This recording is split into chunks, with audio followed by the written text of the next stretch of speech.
नमस्कार दोस्तों, भक्ति जीवन चैनल पे आप लोग का स्वागत है। आइए सुनते हैं रमा एकादशी व्रत कथा।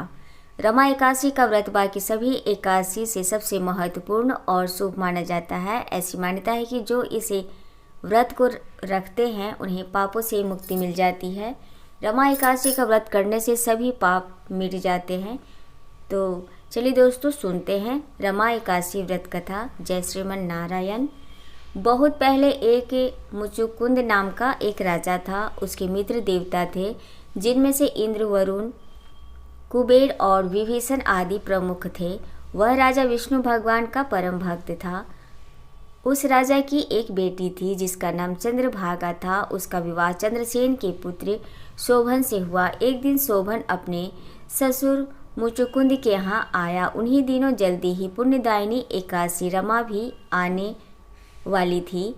राजा एकादशी का व्रत बड़े ही नियम से करता था और उसके राज्य में सभी कठोरता से इस नियम का पालन करते थे। तभी दशमी के दिन राजा ने ढोल बजवाकर घोषणा करवा दी कि एकादशी को भोजन नहीं करना चाहिए। घोषणा सुनकर चंद्रभागा ने सोचा कि मेरे पति तो बड़े कमजोर हृदय के हैं, वे एकादशी का व्रत कैसे करेंगे। घोषणा होते ही शोभन ने अपनी पत्नी से कहा कि मैं क्या करूं, मैं भूख सहन नहीं कर पाऊंगा।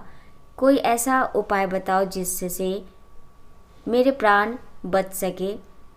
चंद्रभागा ने पति को समझाया, मेरे पिता के राज्य में हाथी, घोड़ा, ऊंट, बिल्ली, गौ आदि भी अन्य जल ग्रहण नहीं कर सकते। फिर मनुष्य का तो कहना ही क्या है।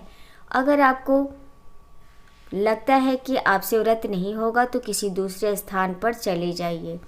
ऐसा सुनकर शोभन ने कहा, मैं व्रत करूंगा, अब इसका जो भी परिणाम हो। सूर्य अस्त हो गया और जागरण के लिए रात आई, मगर सुबह होते होते शोभन की मृत्यु हो गई। राजा ने शोभन के मृत शरीर को जल प्रवाह करा दिया और अपनी पुत्री को आज्ञा दी कि वह सती न हो और भगवान विष्णु की आराधना करे। चंद्रभागा और अपने पिता की आज्ञा अनुसार सती नहीं हुई। वह अपने पिता के घर रहकर एकादशी का व्रत करने लगी। रमा एकादशी के प्रभाव से शोभन को एक सुंदर देवपुर प्राप्त हुआ।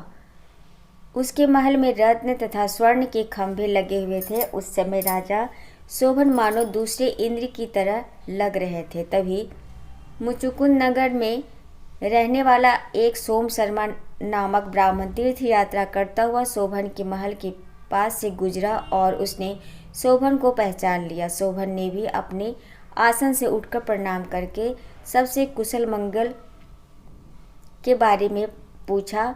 ब्राह्मण ने कहा कि राजा मुचुकुंद और आपकी पत्नी कुशल से है, मगर आपको ऐसे देखकर मैं हैरान हूँ। ऐसा सुंदर नगर जो न कभी देखा, आपको कैसे प्राप्त हुआ। शोभन ने बताया कि यह सब कार्तिक माह के कृष्ण पक्ष की रमा एकादशी के व्रत का फल है, जिससे यह अनुपम नगर प्राप्त हुआ है, किंतु यह सभी अस्थिर है। अगर आप इस कहानी को राजा मुचुकुंद की पुत्री चंद्रभागा से कहोगे तो वह इसको स्थिर बना सकती है। ब्राह्मण सोम शर्मा ने अपने नगर लौटकर सारी कहानी चंद्रभागा को सुनाई, जिसे सुनकर वह बहुत खुश हुई। तभी ब्राह्मण बोले, मैंने तेरे पति शोभन तथा उसके नगर को प्रत्यक्ष देखा है, किंतु वह नगर अस्थिर है। तू कोई ऐसा उपाय कर जिससे वह स्थिर हो जाए। चंद्रभागा बोली, आप मुझे वहाँ ले चले, मैं अपने व्रत के प्रभाव से उस नगर को स्थिर बना दूंगी। शोभन ने अपनी पत्नी चंद्रभागा को देखकर उसे प्रसन्नतापूर्वक आसन पर अपने पास बैठा लिया। चंद्रभागा ने कहा कि हे स्वामी, अब आप मेरे पुण्य को सुनिए। जब मैं अपने पिता के घर में 8 वर्ष की थी, तब से ही एकादशी का व्रत कर रही हूँ। उन्हीं व्रतों के प्रभाव से आपका यह नगर स्थिर हो जाएगा और सभी कर्मों के परिपूर्ण होकर प्रलय के अंत तक स्थिर रहेगा। कहते हैं तभी से मान्यता है कि जो भी मनुष्य इस व्रत को रखता है वह ब्रह्म हत्या जैसे पाप से मुक्त हो जाता है, साथ ही उसकी सारी मनोकामना पूरी हो जाती है। तो ये थी कथा दोस्तों।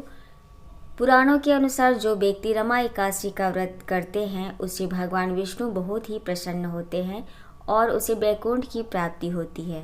साथ ही रमा एकादशी के व्रत रखने से व्यक्ति को सभी तरह के पापों से मुक्ति मिलती है। साथ ही इस दिन माता लक्ष्मी की भी पूजा करने का नियम है। तो ये थी कथा दोस्तों, और अगर आपको हमारे चैनल की कथाएं अच्छी लगती हो दोस्तों तो लाइक कमेंट शेयर करें, हमारे चैनल को सब्सक्राइब भी कर लें। और तब तक फिर इसी तरह की कथा के साथ मिलती हूँ, तब तक के लिए धन्यवाद।